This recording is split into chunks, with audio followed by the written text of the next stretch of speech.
ولا تقولوا لمن يقتل في سبيل الله أموات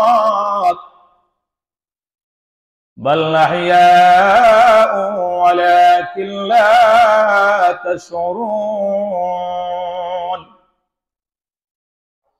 আল্লাহ সুবহানাহু ওয়া তাআলা বলেছেন,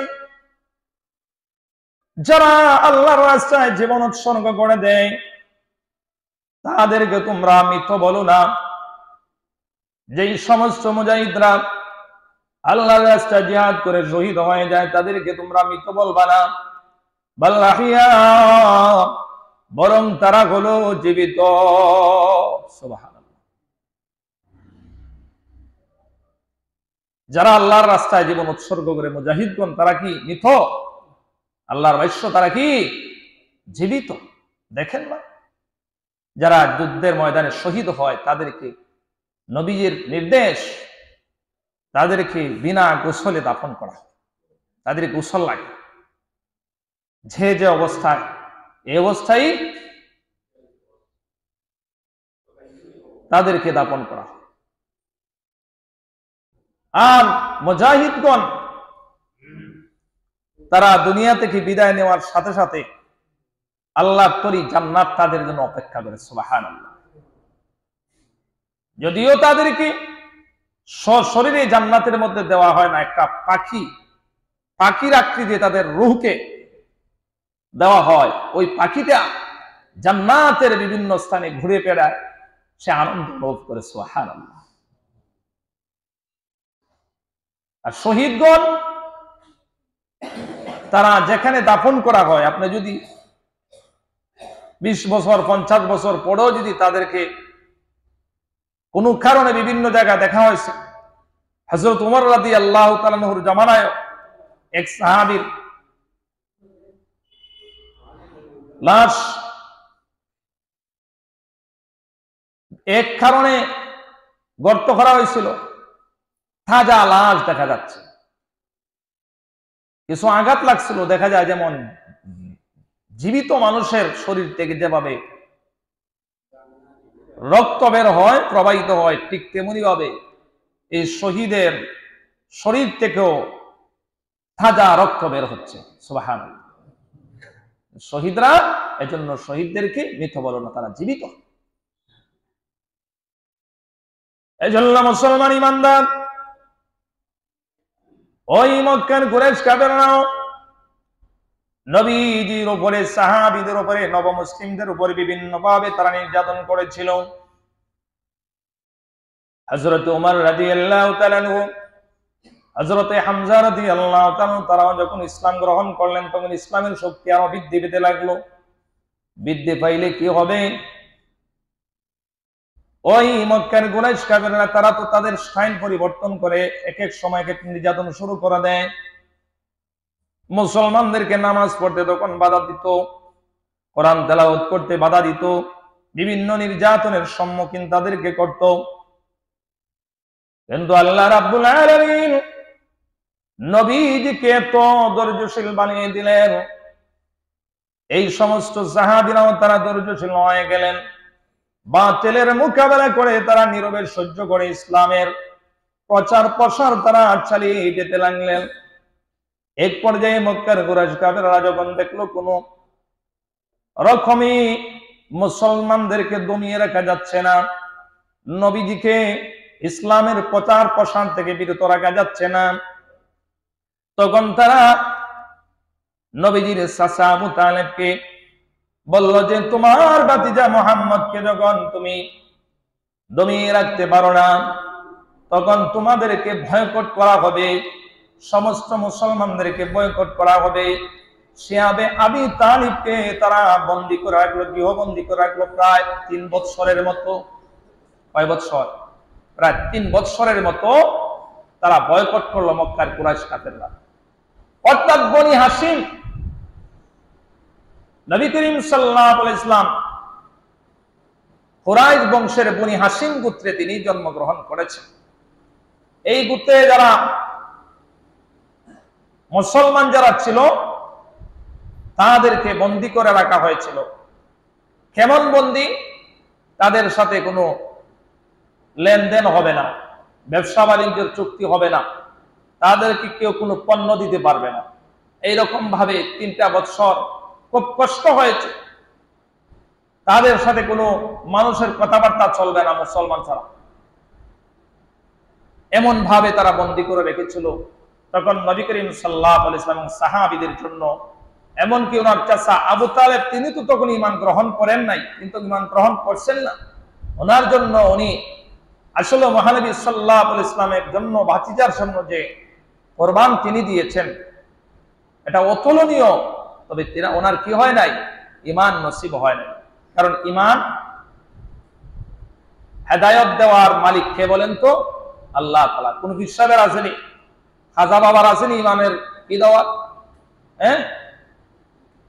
অমুক ফিসাব তমুক ফিসাবে হেদায়েতের মালিক নেই। হেদায়েত একমাত্র আল্লাহ পাকের কাছে। যদি কোন ফিসাবের কাছে থাকতো, নবীর কাছে যদি হেদায়েত থাকতো, তাহলে তো ওনার কাছে আবু তালেবও জান্নাতে যাইতেন না? হেদায়েত দেওয়ার মালিক কিন্তু আল্লাহ তাআলা। আমরা মুসলমান ভুল করে বলি, অনেক সময় শিরিক করে ফেলি। আমরা নবীকে সম্মান দিতে যাই, আল্লাহর উপরে উঠাই দিই। সাবধান, আল্লাহর উপরে যদি উঠাই দেন তখন শিরিক করলেন আপনি। নবীকে নবীর সম্মান অবস্থা রাখতে হবে। আমি যদি নবীর আলোচনা করি, তাহলেও নবীজির কিছু আসা যায় না, না করলেও কিছু আসা যায় না। নবীজির আলোচনা কিয়ামত পর্যন্ত উম্মতের মাধ্যমে এটা হতেই থাকবে। আল্লাহর পরে হলো নবীজির স্থান। তবে আবার আল্লাহর সম্মান করলেও শিরিক করবে।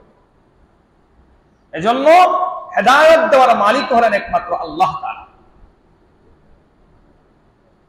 নবী করিম সাল্লাল্লাহু আলাইহি ওয়াসাল্লাম, নবীজি ইসলামের প্রথম দিকে যখন বেঈমান কাফেরদেরকে তিনি দাওয়াত দিতে লাগলেন, তখন মুষ্টিময় কয়েকজন লোক ইসলাম গ্রহণ করলো, বাকিরা তো কোনো ইসলাম গ্রহণ করে নাই। নবী করিম সাল্লাল্লাহু আলাইহি ওয়াসাল্লাম তখন পেরেশান হয়ে গেলেন। তিনি দিনের বেলায় ইসলামের প্রচার প্রসার করতেন। কোন সময় খাবার খেয়েছেন, আবার নাও খেয়েছেন। কোন সময় 3 বেলার খাবার 1 বেলাও খেয়েছেন। কোন সময় 3 ওয়াক্তের খাবার 2 ওয়াক্ত খেয়েছেন। কোনদিন খেয়ে না খেয়েও আছেন, একটা খেজুর খেয়ে নবীজি থাকছেন। ইসলামের মধ্যে মানুষ কিভাবে প্রবেশ করবে? নবীজির ইচ্ছা ছিল সমস্ত পৃথিবীর মানুষ যেন ঈমানদার হয়ে মারা যায়। সুবহানাল্লাহ। নবীজির ইচ্ছা কি ছিল? সবাই যেন মুসলমান হয়, কেউ যেন জাহান্নামের মধ্যে না জ্বলা লাগে। কেমন দরদ ছিল নবীজির উম্মতের প্রতি। আল্লাহ রাব্বুল আলামিন নবী করিম সাল্লাল্লাহু আলাইহি ওয়াসাল্লামকে কোরআনে কারীমের সূরাতুল বাকারার এক আয়াত নাযিল করে জানায় দিলেন, ইন্নাল্লাযীনা কাফারু সাওয়াউন আলাইহিম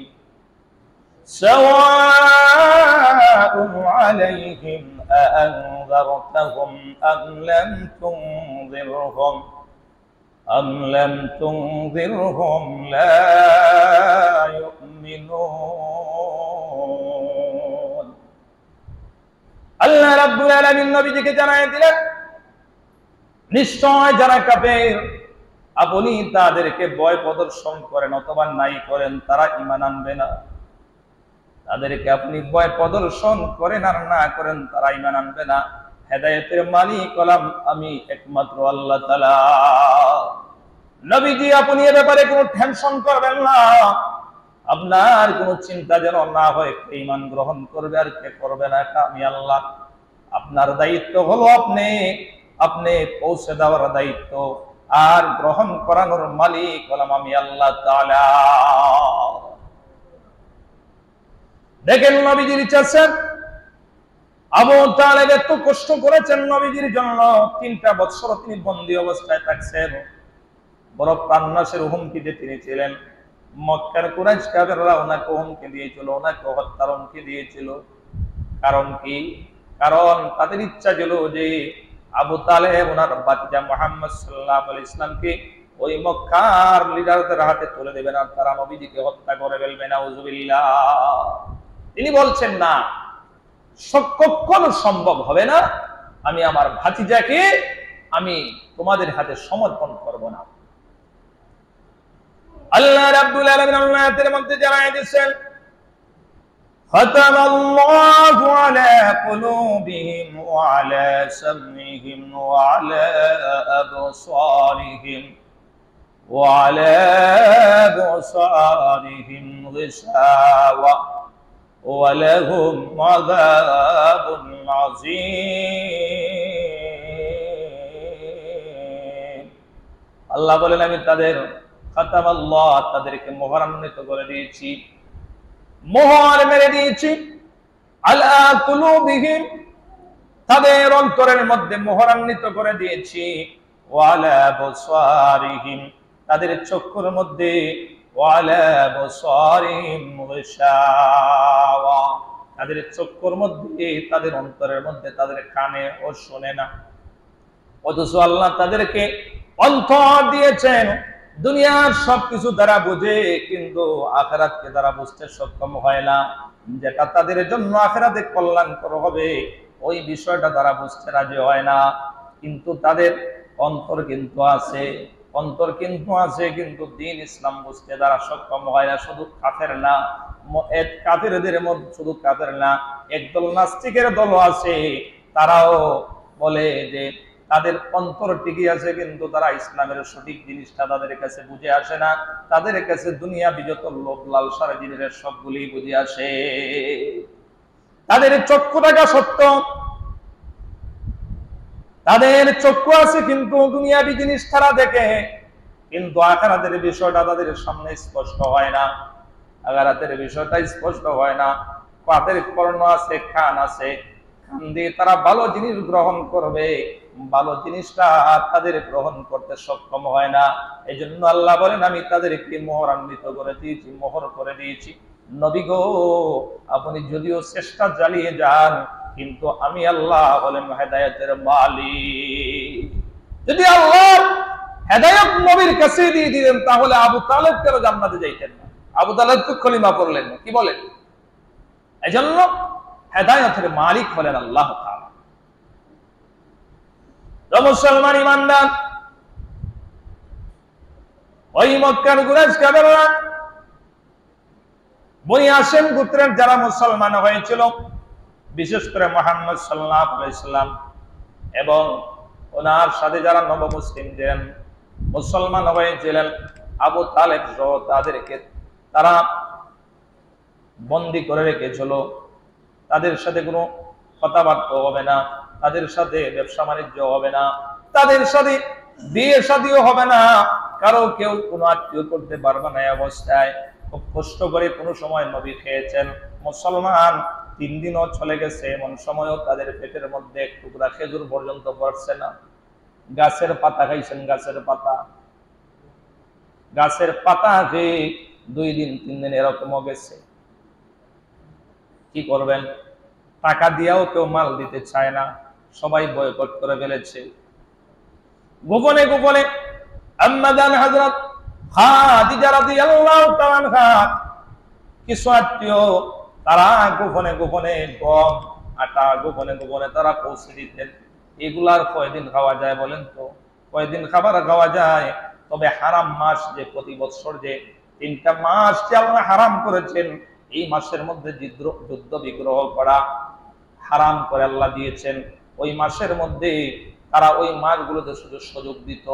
ওই মাসগুলোতে যখন নবী করিম সাল্লাল্লাহু আলাইহি ওয়াসাল্লাম অথবা নবমুসলিমরা যখন অথবা আবু তালেবের লোকেরা যখন তারা যখন কোনো খরচ করতে যাইত, কিছু কেনাকাটা করতে যাইত, তখন ওই উতবা শাইবা রবিয়া আবু জাহেল তারা কি করত?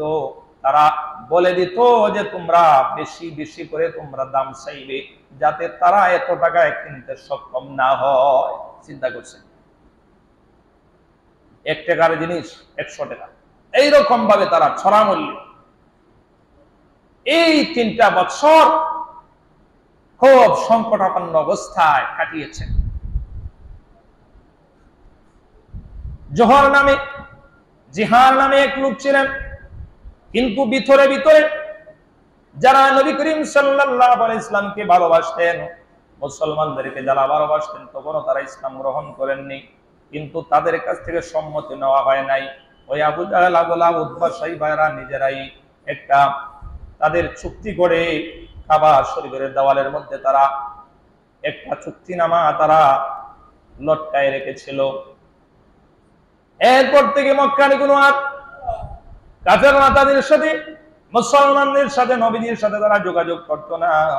এক পর্যায়ে দেখা যায় ওই যে লিখিত যে তারা একটা শর্তাবলী দিয়েছিল, এই শর্তাবলীর বিভিন্ন দিকটা রয়েছে। দিকটা দেখা যায় একটা কিছু পোকা খেয়ে ফেলছে। ওইদিকে জিহাদ নামে লোক আরো কয়েকজন তারা বললেন না, এটা এমন অবিচার হতে পারে না, এটা হলো মুহাম্মদ সাল্লাল্লাহু আলাইহি ওয়াসাল্লাম এবং শিয়াবে আবি তালিবের জন্য, অর্থাৎ বনি হাশিমের জন্য এটা হলো অত্যন্ত কষ্টকর একটা অবস্থা। এভাবে তাদেরকে আর একবারে করে রাখা যায় না, এভাবে তাদের কষ্ট আর দেওয়া যায় না। ওরা তো আমাদের থেকেও কোনো মত নেয় নাই, তারা নিজেরাই লিডাররা নিজেরাই তারাই কাজটা করেছে। এ পর্যায়ে জিহাদ নামে লোক তিনি সামনের দিকে আগাইয়া আবু জাহেলকে বলেন, দেখ পোকাগুলা এই তোর শর্তাবলীগুলা খেয়ে ফেলেছে, এই যে লিখিত একটা দিয়েছিলে, একটা নীতিমালা দিয়েছিলে, এটা খেয়ে ফেলেছে। তখন জিহাদ নামে লোক তিনি এটা ঠান দিয়া ছিঁড়ে ফেললেন, বলেন আর কোনো আবু তালিব, শিয়াবে আবু তালেবের সাথে আর কোনো নীতিমালা চলবে না। এই বন্দিত্ব দশা থেকে তাদেরকে মুক্তি দিতে হবে। এরপর থেকে নবী করিম সাল্লাল্লাহু আলাইহি ওয়াসাল্লাম তিনি আবারও ইসলামের দাওয়াত সক্রিয়ভাবে দিতে লাগলেন। একবারে তিনি প্রচার প্রসারে আবারও তিনি রত হলেন। এরপরও তারা দেখা যায় বিভিন্ন ভাবে কৌশল করতে লাগলো। ওইদিকে আবু তালেব তিনি একদিকে বন্দিত্ব দশা 3টা বছর কাটিয়েছেন, তিনি অসুস্থ হয়ে পড়লেন, ওনার বার্ধক্য পৌঁছে গেলেন। এক পর্যায়ে আবু জাহেল, আবু লাহাব আবার বসে, ওই অবস্থায় যদি আবার আবু তালেব মারা যায় তাহলে মক্কার অন্যান্য কাফেররা আমাদেরকে বর্ষনা করবে যে এত বড় গাদ্দারি করেছে মক্কার মানুষ আবু তালেবের সাথে। এজন্য মনে হয় বন্দী করে রাখার কারণে মৃত্যু হয়েছে। এজন্য মক্কার কুরাইশ কাফেররা আবু তালেবের কাছে আসলো, আসার পরে বলতে লাগলো, এবার বলতে লাগলো, আবু তালেব আমরা তোমার কাছে এসেছি, তোমার ভাতিজা মুহাম্মদকে ডাকো। মুহাম্মদ যদি আমরা যে আল্লাহর ইবাদত করি, যে মাবুদ গুলা 360 মূর্তির ইবাদত করি, উনি যদি আমাদের খোদাগুলোকে মন্দ না বলে, আমাদের খোদা 1 বছর ইবাদত করবে আর তার খোদার আমরা 1 বছর ইবাদত করব, এইরকম ভাবে যদি চলতে থাকে তাহলে যার খোদাটা বেশি সাপোর্ট পাইব সেটাই আমরা গ্রহণ করব। এইভাবে তারা নবী করিম সাল্লাল্লাহু আলাইহি ওয়াসাল্লামকে চাচা আবু তালেব ডাকাইলেন। নবী করিম সাল্লাল্লাহু আলাইহি ওয়াসাল্লাম আসলেন, আসার পরে তারা বিভিন্ন কথাবার্তা বলতে লাগলো। এক পর্যায়ে আল্লাহ রাব্বুল আলামিন সূরা কাফিরুন নাজিল করে দিলেন, কুলিয়া আইয়ুহাল কাফিরুন। আল্লাহ বলেন, হে রাসূল বলুন, তোমরা যার ইবাদত করো আমি তার ইবাদত করি না, আমি একমাত্র এক আল্লাহ তাআলার ইবাদত করি। তোমাদের 14 মাবুদ 360 মাবুদের ইবাদত আমি আল্লাহ আমার আল্লাহর কাছে গ্রহণযোগ্য না, এগুলা তো শিরিক করতেছো তোমরা। তবে তোমাদের চাইতে আমি তোমাদেরকে আরেকটা প্রশ্ন দিচ্ছি, তোমরা হবে মক্কার মধ্যে সম্ভ্রান্ত নেই, তোমরা পরিবার, অন্যদিক দিয়া তোমরা সমস্ত আরব আজমের মধ্যে তোমরা তার রাজত্ব করতে পারবে, তোমাদের সম্মানটা আরো বেড়ে যাবে। তোমরা এতটুকু বলো লা ইলাহা ইল্লাল্লাহ, তোমরা বলো আল্লাহ ছাড়া কোনো মাবুদ নাই, আর এতদিন মূর্তি পূজার যার ইবাদত করছে এগুলাকে আমরা ছেড়ে দিলাম, এগুলার ইবাদত আমরা আর করব না। এই কথা যখন বলছেন তখন তারা উঠে দাঁড়াইলো, বলে না কিন্তু তোমার পূর্বের কথাই বলছো, তাহলে তোমার সঙ্গে আমাদের কোনো আপোষ হয় না। এভাবে নবী করিম সাল্লাল্লাহু আলাইহি ওয়াসাল্লামের কাছ থেকে তারা উঠে গেল, শিয়াবে আবু তালেবের ঘর থেকে উঠে গেল।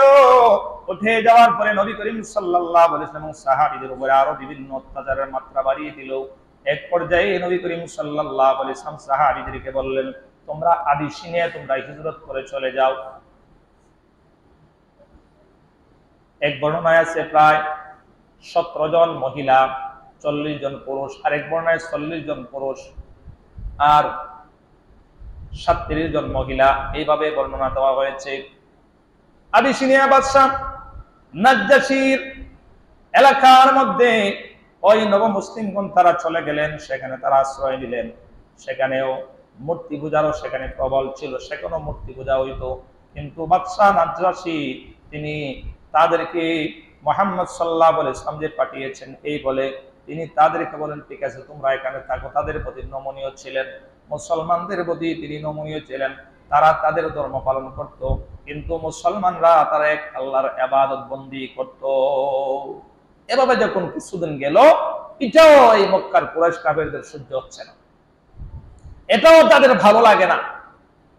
মুসলমান তো এখন আমাদের এলাকা ছেড়ে এখন অনেকে আবিসিনিয়ায় চলে গেছে হিজরত করে। সেখানে দুইটা লোক কুরাইশদের দুইটা প্রতিনিধি পাঠাইল, তারা যাইয়া নাজ্জাশীর কাছে বিভিন্ন উপঢৌকন লইয়া গেছে, বিভিন্ন উপঢৌকন লইয়া গেছে। সাথে মুসলমানদের নিয়ে কোনোভাবে গাইল করা যায়, তাদের নিয়ে বিভিন্নভাবে আঘাত দেওয়া যায়। ওই মক্কার দুইজন প্রতিনিধি আবু জাহেল আবু লাহাবের পক্ষ থেকে তারা গেছে, বিভিন্ন উপঢৌকন সোনা গহনা বিভিন্ন ভাবে তারা নিয়ে গেছে, টাকা পয়সা স্বর্ণ মুদ্রা নিয়ে গেছে। নিয়ে যাওয়ার পরে তারা প্রথমে গিয়া ওই খ্রিস্টানদের পাদ্রী আছে তাদেরকে আঘাত করলো, তাদের কাছে উপঢৌকন তাদের কথা বললো, আর বললো যে বাদশার জন্য এই উপঢৌকন গোলা নিয়েছি, যে তোমাদের যত হাদিয়া থাকবে বাদশার সাথে আমাদের কিছু সাক্ষাৎ করাইয়া দাও। সাক্ষাৎ করাই এক পর্যায়ে ওই পুরোহিতরা বলল, পাদ্রীরা বলল যে বাদশার কাছে খবর পাঠাইলো, সংবাদ পাঠাইলো, যে তারা যাইয়া বলতে লাগলো যে মক্কা থেকে কিছু লোক আসছে, তারা কিছু উপঢৌকন নিয়ে আসছে, আপনার জন্য হাদিয়া তোফা নিয়ে আসছে, তারা নিয়ে আসছে, তারা কিছু আপনার সাথে সাক্ষাৎ করতে চায়, কথাবার্তা বলতে চায়। বাদশা নাজ্জাশী সে বলল, সুযোগ দেওয়া হলো, তাদেরকে ডাকো। তারা বাদশা নাজ্জাশীর কাছে যাওয়ার পরে মুসলমানদের সম্বন্ধে তারা বিভিন্ন দুর্নাম করতে লাগলো। তারা বলল যে আমরা 360টা খোদার পূজা আমরা করি, ইবাদত বন্দী করি। এখন মুসলমানদের লিডার মুহাম্মদ নাকি এক আল্লাহর প্রতি মানুষদেরকে দাওয়াত দেয়। আচ্ছা আপনারা আপনাদের এলাকা যে আসছে তারা, আপনারা তো অগ্নি পূজক, আপনারা একটা মূর্তি পূজক, আপনারা তো একটা ধর্ম পালন করেন, অথচ আপনাদের এলাকার মধ্যে এসে তারা আপনার ধর্ম পালন না করে তারা তাদের এক আল্লাহর ধর্ম পালন করে। তারা দেখেন এটা কেমন, অথচ যে এলাকার মধ্যে থাকবে এলাকার যারা যেই রাজার অধীনে থাকবে এই রাজার ধর্ম তারা পালন করবে। এক পর্যায়ে বাদশাহ নাজ্জাশী তিনি মুসলমানদেরকে ডাকাইলেন, সামনাসামনি করলেন। সামনাসামনি করার পরে একজন সাহাবী তিনি জোরালো ভাবে তিনি বক্তব্য দিলেন, বললেন যে দেখেন আমরা এতদিন ছিলাম অন্ধকারের মধ্যে নিমজ্জিত, আমরা অন্ধকারাচ্ছন্নের মধ্যে আমরা ডুবেছিলাম, আমরা বিভিন্ন বর্ণ বিভিন্ন গোত্র বর্ণ সকলের কাছে আমরা বিভিন্ন মারামারিতে লিপ্ত ছিলাম। এক পুত্রের পানি অন্য পুত্রের পুরুষ দেখে ফেলতো, এভাবে আমরা মারামারিতে লিপ্ত ছিলাম, জিনা ব্যভিচারের মধ্যে আমরা লিপ্ত ছিলাম। আমরা কন্যা সন্তান হইলে আমরা কন্যা সন্তানদেরকে জীবন্ত দাফন করে ফেলতাম, আর পুত্র সন্তান হইলে পুত্র সন্তানদেরকে আমরা বাঁচিয়ে রাখতাম। এই ঘৃণ্য কথা দেখে আমাদেরকে একজন আলামিন, একজন বিশ্বাসী নেতা মুহাম্মদুর রাসূলুল্লাহ সাল্লাল্লাহু আলাইহি ওয়াসাল্লাম তিনি আমাদেরকে দাওয়াত দিলেন। যখন ওনার বয়স যখন 40 বছর উপনীত হলো, 40 বছর যখন ওনার বয়স তখন তিনি আল্লাহর পক্ষ থেকে ওহী নাযিল পেয়েছেন। আল্লাহ তাআলা ওনার প্রতি ওহী নাযিল করেন, কোরআনে কারীমের আয়াতগুলো নাযিল করছেন আমরা আর তিনি আমাদেরকে বলছেন আমরা লা ইলাহা ইল্লাল্লাহ পড়ার জন্য, আর ওনাকে নবী হিসেবে মানার জন্য আমরা কালেমা গ্রহণ করেছি। আমরা এতদিন ভুল পথের মধ্যে ছিলাম, এখন আমরা আলোর দিশা পেয়েছি, আমরা এই ধর্ম ছাড়া আর কোনো ধর্ম গ্রহণ করতে পারবো না। প্রয়োজনে আমরা শহীদ হয়ে যাব, জীবনকে ইসলামের জন্য বিসর্জন দিয়ে দিব, এরপরও কালেমার মালা আমাদের হৃদয় থেকে মুছে যাবে না। সুবহানাল্লাহ। এইভাবে একজন সাহাবী বাদশা নাজ্জাশীর সামনে এভাবে বক্তব্য দিলেন, বললেন যে আগে যে ধর্মে ছিলাম আমরা এটা জঘন্যতম একটা ধর্মের মধ্যে ছিলাম, যেখানে মারামারি কাটাকাটি, যেখানে জিনা ব্যভিচার, মানুষ এবারে অবাধে মেলা কি করতো, কন্যা সন্তানদেরকে জীবন্ত দাফন তারা করত। এই অন্ধকারাচ্ছন্নের মধ্যে আমরা ছিলাম। এখন বলেন আমরা তো আলোর দিশা পেয়েছি। এই বক্তব্য শুনে বাচ্চা নাজ্জাশী বলল, ঠিক আছে, তোমরা তোমাদের ধর্ম পালন করো, আর ওদেরকে ফেরত পাঠায় দিল। আরব থেকে দেখেছিল আবু জাহেল, আবু লাহাব, তারা যে তাদের দুই লিডার পাঠাইছিল, প্রতিনিধি পাঠাইছিল, তাদেরকে বাদশা নাজ্জাশী প্রত্যাখ্যান করে দিলেন, যাও তোমরা তোমাদের দেশে চলে যাও। শেষ পর্যন্ত বাদশা নাজ্জাশী তিনিও বুঝতে পারলেন যে মুহাম্মদ সাল্লাল্লাহু আলাইহি ওয়াসাল্লাম যে ধর্মের দাওয়াত দিচ্ছেন এটা আল্লাহ প্রদত্ত, আল্লাহর পক্ষ থেকে। পূর্বের যে নবী রাসূলগুলো ছিলেন তারাও সত্য নবী ছিলেন। এক পর্যায়ে তারা যখন প্রায় 6 মাসের মতো থাকলেন, এক পর্যায়ে একটা সংবাদ মুসলিমগণ পেলেন, যে মুসলমানরা পেলেন যে মুসলমানদের সাথে কাফেরদের নাকি একটা চুক্তি হয়েছে। আর অথচ তারা এই সংবাদটা তারা ভুল শুনেছেন। এক পর্যায়ে বিভিন্ন সাহাবায়ে কেরামও তারা আসতে লাগলেন, এসেও তারা এই নির্যাতনের শিকার তারা হতে লাগলেন, এই নির্যাতন নিপীড়নের শিকার তারা হতে লাগলেন। এক পর্যায়ে আল্লাহর নবী বিশ্বনবী মুহাম্মদুর রাসূলুল্লাহ সাল্লাল্লাহু আলাইহি ওয়াসাল্লাম সাহাবায়ে কেরামকে বললেন, তোমরা এবার আল্লাহর পক্ষ থেকে হুকুম আসলো মদিনায় হিজরত করার জন্য। সাহাবীদেরকে বললেন, তোমরা আমি পরে যাব, তোমরা মদিনায় তোমরা হিজরত করা শুরু করো, তোমরা পারলে একা একা যাও বা দুই একজন একা, যাতে মক্কার কুরাইশ কাফেররা না জানতে পারে, কারণ তারা জানতে পারলে তো আটকায় দেয়। হযরত নবী করিম সাল্লাল্লাহু আলাইহি ওয়াসাল্লাম তিনি আরো পড়ে গেলেন। হযরত আবু বকর সিদ্দিক রাদিয়াল্লাহু তাআলা কে বললেন, আবু বকর 6 মাস আগে বলেছিলেন, আবু বকর আমি তোমাকে নিয়ে হিজরত করব, এই হিজরতের সাথী তুমি আমার হবে। হযরত আবু বকর সিদ্দিক রাদিয়াল্লাহু তাআলা তিনি নবী করিম সাল্লাল্লাহু আলাইহি ওয়াসাল্লাম যে তিনি 6 মাস আগে যে তিনি বলেছিলেন যে আবু বকর আমি তোমাকে সঙ্গে নিয়ে হিজরত করব, ওই কথাটা আবু বকর রাদিয়াল্লাহু তাআলা তিনি অন্তরের মধ্যে তিনি লালন করতে লাগলেন। এই দিন থেকে তিনি রাত্রি বেলায় আর বিছানার মধ্যে পিঠ লাগান নাই। সুবহানাল্লাহ! কেমন আশিকে রাসূল ছিলেন চিন্তা করছেন? পারবেন না আপনারা যে 3 দিন বিছানার মধ্যে পিঠটা না লাগাই। আমরা তো শুধু আবেগে চলি, সঠিক কোনটা এটা যাচাই করার আমরা মনে করি না। এটা সঠিক, এটা আমরা যাচাই করে চলি। নবীর আশিক কিভাবে হয়ে যায়, সাহাবায়ে কেরাম কিভাবে হয়েছিলেন, এটা আমরা যাচাই করি। হযরত আবু বকর 6 মাস পর্যন্ত বিছানার মধ্যে পিঠ লাগান নাই। নবী করিম সাল্লাল্লাহু আলাইহি ওয়াসাল্লামের চাচা আবু তালেব বার্ধক্য অবস্থায়, তিনি যখন মুমূর্ষ অবস্থায়, এমন সময় আবু জাহেল ছিল, আবু লাহাব ছিল, উতবা শাইবাও সাথে ছিল। নবী করিম সাল্লাল্লাহু আলাইহি ওয়াসাল্লাম চাচার কাছে গেলেন, যাইয়া বলেন, চাচা যান, আপনি শুধু এই কথাটা বলে দেন, একটা সাক্ষ্য দেন, লা ইলাহা ইল্লাল্লাহু মুহাম্মাদুর রাসূলুল্লাহ। যদি প্রকাশ্যে নাও বলেন, কানে কানে আমার বলে দেন, কানে কানে যদি বলে দেন, তাহলে আমি আল্লাহর কাছে বলবো আমার চাচা যান কালেমার মালা গ্রহণ করেছেন, আমি আপনাকে সাথে জান্নাতের মধ্যে নিয়ে যাব। সুবহানাল্লাহ! এই কথাটা আপনি বলে দেন। এমন সময় আবু জাহেল, আবু লাহাব বল, উতবা শাইবা বলল, শেষ পর্যন্ত কি তুমি তোমার ভাতিজার ধর্মের মধ্যে দীক্ষিত হবে? শেষ পর্যন্ত কি তুমি তোমার ভাতিজার ধর্মের মধ্যে দীক্ষিত হবে? সেটা হতে পারে না।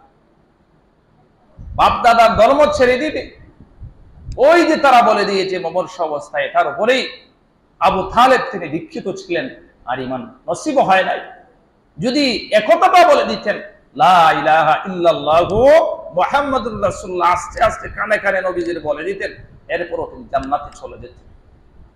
যেহেতু আবু তালেব নবীজিকে সদা সর্বদা ভাবে সাহায্য সহযোগিতা করছেন, তো জাহান্নামের মধ্যে সবচেয়ে নিম্নমানের শাস্তি আবু তালেবের হবে। তবে কি পরিমাণ নিম্নমানের, সারা উপর দিয়ে আগুন দেওয়া হবে না, শুধু এক জোড়া জুতা ভরানো হইব, জাহান্নামের এক জোড়া জুতা। এই এক জোড়া জুতার আগুনই কিন্তু একবারে মগজ পর্যন্ত টকবক টকবক করতে। কেমন শাস্তি, সবচেয়ে নিম্নমানের শাস্তি আবু তালিবকে দেওয়া হবে এক জোড়া জুতার মাধ্যমে, কিন্তু এটার শাস্তিও কিরকম হবে। আর যারা অক্তের অক্ত নামাজ কাজা করবো, যারা বেঈমান অবাদে, তাদের কি পরিমাণ, বুঝতে পারছেন? যারা অপর দিক দিয়া, নিজ দিক দিয়া, সর্বদিক দিয়া তাদেরকে শাস্তি দেওয়া হবে। জাহান্নামের শাস্তি বড় কঠিন শাস্তি, সময় সংক্ষিপ্ত। এজন্য মুসলমান ইমানদার, আমরা রাসূলের সুন্নাত মোতাবেক চলবো। নবী করিম সাল্লাল্লাহু আলাইহি ওয়াসাল্লাম যা কিছু আমাদেরকে নির্দেশ দিয়েছেন, এই পন্থা মতে চলবো। সুন্নত তো এখন যেতেই পারছি না, কারণ খালি আলোচনা বাইরে যায়। নবীর সুন্নত অনেক কিছু আছে, মিসওয়াক নবীর সুন্নত। মসজিদে আজকে ঢুকছেন, ডান পা দিয়া ঢুকছেন না বাম পা দিয়া, এটা খেয়াল করেন। মিছিল তো করে দিবেন, আগে মসজিদে আসছেন, আইয়া যে ঢুকছেন, এটা ডাইন পাও দিচ্ছেন না বাম পাও দিচ্ছেন, দোয়া পড়ছেন না পড়ছেন না, এটা বিবেককে প্রশ্ন করে।